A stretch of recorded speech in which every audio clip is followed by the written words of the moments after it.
রাজনৈতিক নেতাকর্মীদের কাছ থেকে আমাকে মানে বিভিন্ন সাইবার বুলিং থেকে শুরু করে অনলাইনে অনেক হুমকি ধমকি এবং আমার ইনবক্সে এসে এখনও পর্যন্ত তারা হুমকি ধমকি দিচ্ছে আমাকে মেরে ফেলার। আপনাদেরকে জানিয়ে রাখি, আমি জুলাই আন্দোলনের আগে আন্দোলন শুরু হওয়ার 6 মাস আগে থেকে আমি আমার নিজ এলাকায় যাইতে পারি না। শুধুমাত্র আমি একটা চাঁদাবাজির বিরুদ্ধে আমি ফেসবুকে পোস্ট দেওয়ার কারণে আমি আমার নিজ এলাকায় 6 মাস যাইতে পারি না। এবং আন্দোলনে যখন আমি অনলাইনে লেখালেখি করতাম এবং আমার আন্দোলনের ভিডিও ফুটেজ যখন অনলাইনে প্রকাশ করতাম, তখন আমার ইউনিয়ন ছাত্রলীগের সভাপতি আমাকে হত্যার হুমকি দিয়েছে, যেটা আমি স্ক্রিন রেকর্ড করে এখনও রেখে দিয়েছি। সব জায়গাতেই আমি এটা দেই, যারা আমার কাছে চায়। আপনারাও চাইলে আমি আপনাদেরকে দিব। রাষ্ট্র থেকে আমাকে 24 জুলাইয়ে নূর হোসেনের প্রতিচ্ছবি স্বীকৃতি দিয়েছে, যেটা 7ম শ্রেণীর ইংরেজি পাঠ্য বইয়ে আপনারা দেখতে পাবেন। সেখানে নূর হোসেনের প্রতিচ্ছবি হিসেবে আমাকে সেখানে তুলে ধরা হয়েছে।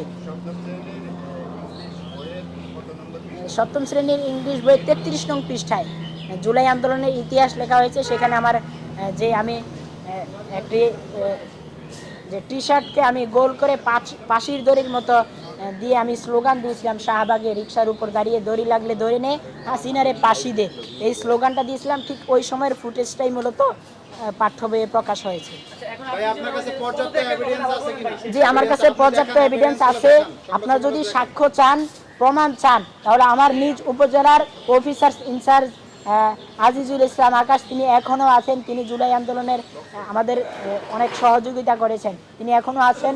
ওনার কাছ থেকে আপনারা সকল প্রমাণ পেয়ে যাবেন। আমি আপনাদেরকে দরকার হলে তার সাথে কথা বলিয়ে দেব। সেটা বলতে চাচ্ছি না, আমি বলতে চাচ্ছি আপনার মামলা করেছে, আপনার হত্যা হুমকি দিয়েছে, সেই এভিডেন্স আছে জি, কিনা সব এগুলো দেখান। সেই এভিডেন্স যদি আমি আপনাদেরকে দেখাই, যেহেতু এটা পাবলিক প্লেস, আমাকে এমন বাজে ভাষায় গালি দেওয়া হয়েছে যেটা আসলে মিডিয়াতে প্রকাশ করার মতো না। আপনারা জাস্ট ওই ভিডিওটা আমি আপনাদেরকে দিব, আপনারা কাটছাট করে যদি হত্যার হুমকি জায়গাটা, ওই জায়গাটা আপনারা প্রকাশ করতে পারেন। বাট গালির জায়গাটা আমি এখানে, যেহেতু মিডিয়া আছে, আমি এখানে শোনাইতে পারবো না। এটা আপনার অন্তর্বর্তীকালীন সরকারের কাছে এখন দাবি কি? আপনার সবকটা আমরা তুলেছি, স্পেসিফিক আপনার দাবি। অন্তর্বর্তীকালীন সরকারের কাছে আমার দাবি, যে কোনো মুহূর্তে আমি গ্রেপ্তার হতে পারি। জুলাইয়ের স্টেক হোল্ডার হিসেবে আমি আমার নিরাপত্তা চাই এবং এই মিথ্যা মামলার নিরসন চাই। এবং আমি একজন স্বাধীন, আমি একজন গণমাধ্যম কর্মী হিসেবে আমি যাতে স্বাধীনভাবে চলাফেরা করতে পারি। যে কোনো জায়গায় আমি এখন আমি ঝুঁকি নিয়ে চলাফেরা করতে হয়, সেই জায়গা থেকে অন্তর্বর্তীকালীন সরকারের কাছে দাবি, আমার নিরাপত্তাটা যাতে আমি পাই এবং সরকার যাতে আমার নিরাপত্তাটা দেয়। আইন উপদেষ্টার কাছে এটা দাবি এবং আইন উপদেষ্টার এই ব্যর্থতা দায় নিয়ে পদত্যাগ করারও দাবি জানাচ্ছি।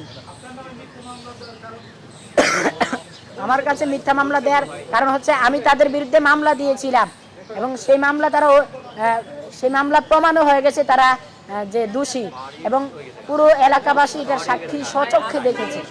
আপনি কি জানিয়েছেন, আপনি যে একটা রাষ্ট্রীয় স্বীকৃতিপ্রাপ্ত মানুষ, সেক্ষেত্রে আপনি কি মামলা তো রয়েছে, এই বিষয়টা কি আপনি আইন উপদেষ্টার কাছে, আপনি বা জুলাই যারা গণঅভ্যুত্থানে সমন্বয়ক ছিল তাদের কাছে কোনো প্রকার আপনি জানিয়েছেন? দেখেন, আমি গতকাল রাতে আক্তার ভাইকে কল দিয়েছিলাম। আক্তার ভাই আমার সহযোগিতা, আমিও জুলাই আন্দোলনে একজন রাজবন্দী, উনিও জুলাই আন্দোলনের রাজবন্দী। আমরা গ্রেপ্তার হয়েছিলাম। আমি 28 জুলাই মালিবাগ আবুজার গিফারি কলেজের সামনে থেকে গ্রেপ্তার হই। তো আক্তার ভাইয়ের সাথে কিছুদিন আগে আমার পরিচয় হয়েছে। আমাদেরকে যখন মন্ত্রণালয় থেকে একটি অনুষ্ঠান করা হয়েছে জুলাই রাজবন্দীদের নিয়ে, সেখানে আমাকে ইনভাইট করেছে। সেখানে আমার সমন্বয়কদের সাথে আক্তার ভাইয়ের সাথে কথা হয়েছে। কিন্তু গতকাল রাতে ওনাকে কল দিয়েছি, রিং হয়েছে, উনি রেসপন্স করে নাই। এবং জুলাই আন্দোলনের সদ্য যিনি নির্বাচিত ভিপি ডাকসু নির্বাচনে সমাজসেবা সম্পাদক এবি জুবায়ের ভাই, উনি আমার এই সংবাদ সম্মেলনে উনি আসতে পারেন, সংহতি প্রকাশ করেছেন। উনি অসুস্থ, আপনারা দেখেছেন যে উনি যেদিন ওনাকে বিজয় ঘোষণা করেছেন সেদিনও কিন্তু তিনি উপস্থিত থাকতে পারেন, উনি অসুস্থতার কারণে, এই জন্য দুঃখ প্রকাশ করেছে। কিন্তু উনি আমার এই ইয়ার সাথে সংহতি প্রকাশ করেছেন। এছাড়াও কেন্দ্রীয় অনেক সমন্বয়ক আমার এই ব্যাপারে অবগত আছেন। তাদের কাছে আমি বলেছি যে জুলাই স্টেক হোল্ডার হিসেবে আমার নিরাপত্তার জন্য আপনাদের সহযোগিতা কামনা করছি। তারাও সংহতি প্রকাশ করেছে।